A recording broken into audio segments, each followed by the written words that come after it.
Hey loves, welcome or welcome back to my channel. Today guys, I'll be checking out this interesting video and it's titled Woke Culture Has Gone Too Far. And this is by Konstantin Kisin. You guys, I'm super excited for this. If you're yet to subscribe to this channel, please consider subscribing. Give this video a massive thumbs up, comment, share and all that good stuff. And without much ado, let's see what this video is all about.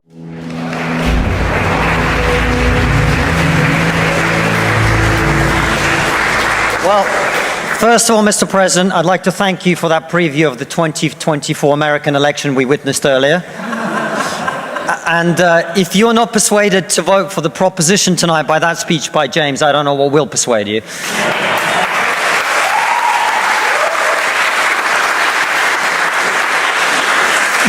You will not know this, but I was supposed to be the first non-student speaker for the proposition. I've now been the fourth, which means that I now have to thank all the previous speakers for making my best points for me.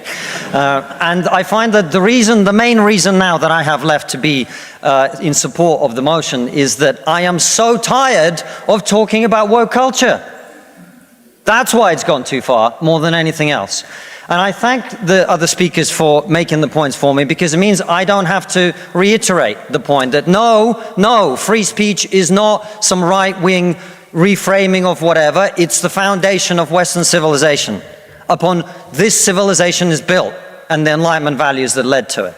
I don't have to make the point that has been made by far better people in the past, that the only way to deal with the problem of racism is to treat people on the content of their character and nothing else. And the fact that woke culture seeks to overturn that is a new form of racism that we must all oppose.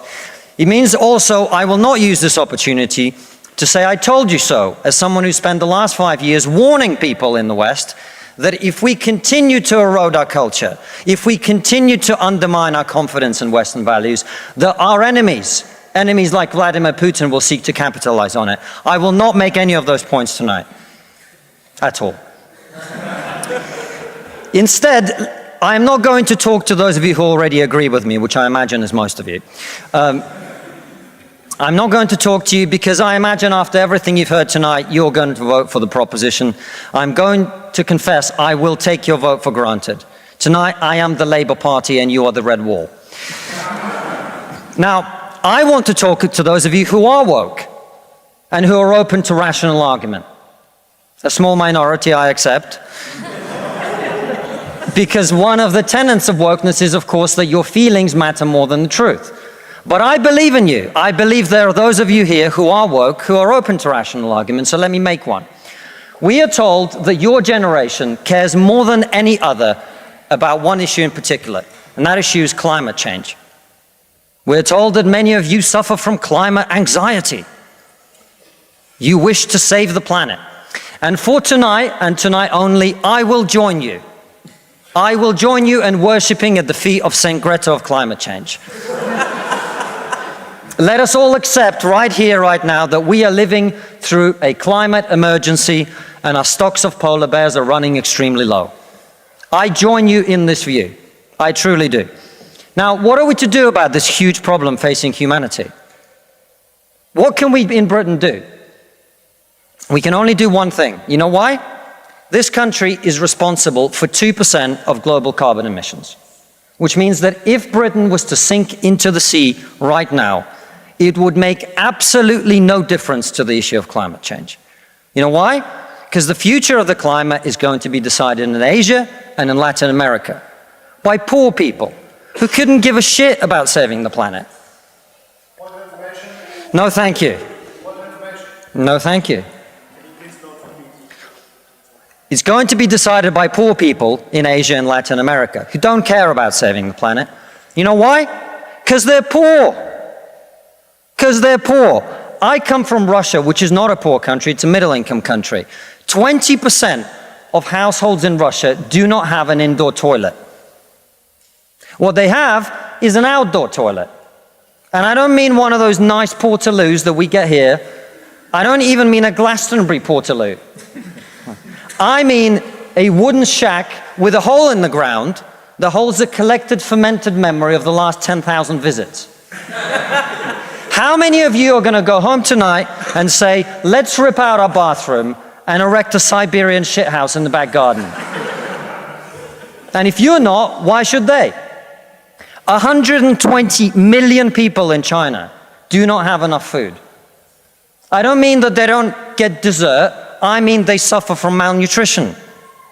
That means that their immune system is breaking down because they don't have enough food. You're not going to get them to stay poor. Imagine you're Xi Jinping, the leader of China. When you were 10 years old, there was a revolution, a cultural revolution in your country, and people came and they put your father in prison. Your mother had to denounce him. Your sister killed herself. And you, no longer enjoying the protection of your formerly powerful father, were sent to a village where you lived in a cave house. And here you are, decades later. You have clawed your way up the bloody and greasy pole of Chinese politics to be the undisputed supreme leader of the very Communist Party that destroyed your family.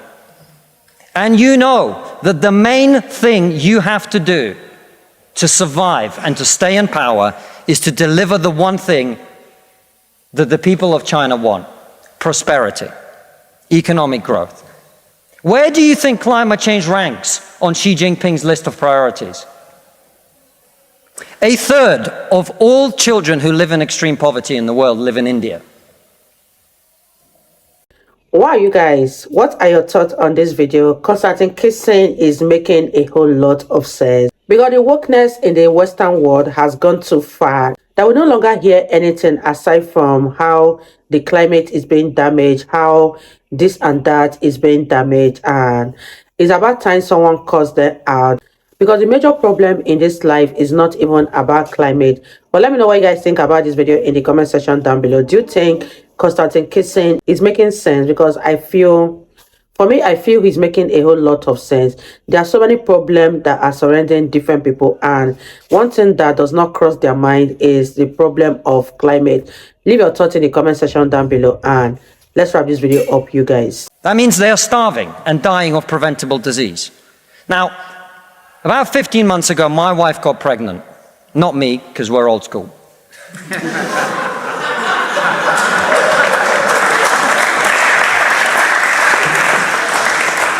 And for 9 months, we talked about what our boy would look like, what he might do when he grows up. We looked at baby scans and videos on YouTube about what the fetus looks like at 9 months and 12 months and 20 months. And eventually he was born. And he is this cute little bundle of joy. He's cuter than about 80% of puppies, right? Now, if you said to me that I had a choice, either my son had a serious risk of starving or dying from a preventable disease in the next year, or I could press a button and he would live. He would go to school. He would bring his first girlfriend home. He'd go to university and graduate and become a woke idiot.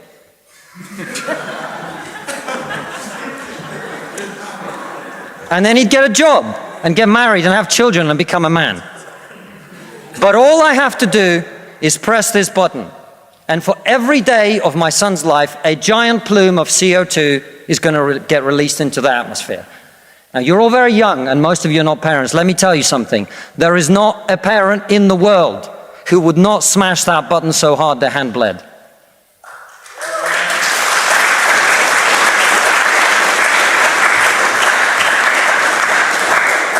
You are not going to get these people to stay poor.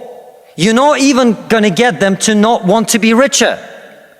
And so, I put it to you, ladies and gentlemen, there is only one thing we can do in this country to stop climate change. And that is to make scientific and technological breakthroughs that will create the clean energy that is not only clean, but also cheap. And no, thank you. And I want everyone to get home on time today, which is not going to happen. And the only thing that wokeness has to offer in exchange is to brainwash bright young minds like you to believe that you are victims, to believe that you have no agency, to believe that what you must do to improve the world is to complain, is to protest, is to throw soup on paintings. And we on this side of the house are not on this side of the house because we do not wish to improve the world.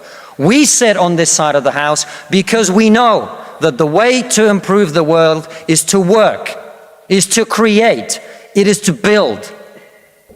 And the problem with woke culture is that it's trained too many young minds like yours to forget about that. Thank you very much.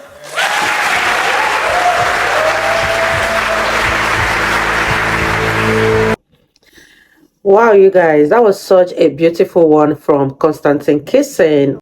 He really did such an amazing job with this page, and he said nothing but the truth. What do you guys think about what Konstantin Kisin proposed about how to clean up the climate instead of the way people are going? Leave your thoughts in the comment section down below, and I'll see you all in my next video. Bye, guys.